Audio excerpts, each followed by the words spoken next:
Le secrétaire général de la présidence de la République du Cameroun, Ferdinand Ngo, est actuellement sous le coup d'une enquête judiciaire. Cette enquête est liée à la gestion des fonds Covid-19.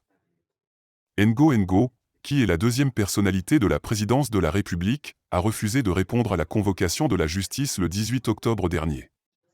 Cette situation a suscité une controverse majeure et a divisé l'opinion publique.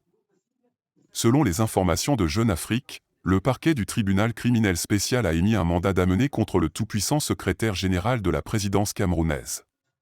Cette affaire est désormais connue sous le nom de Covidgate au Cameroun.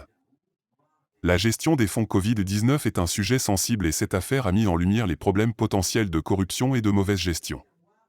Il est important de noter que ces allégations sont toujours en cours d'investigation et que Ngo n'a pas encore été officiellement inculpé. Cependant, cette affaire soulève des questions importantes sur la transparence et l'intégrité dans la gestion des fonds publics.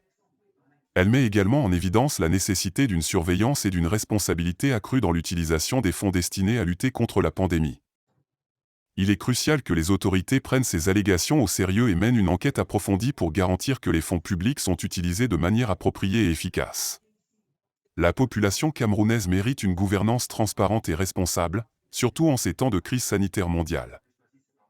Il reste à voir comment cette affaire se déroulera et quelles seront les implications pour Ngo et pour la présidence camerounaise. Quoi qu'il en soit, cette affaire est un rappel important que personne n'est au-dessus de la loi et que tout abus présumé du pouvoir public doit être traité avec le plus grand sérieux. N'oubliez pas de vous abonner et surtout de cliquer sur la cloche de notification. Likez la vidéo si ce n'est pas déjà fait. Laissez aussi votre point de vue en commentaire.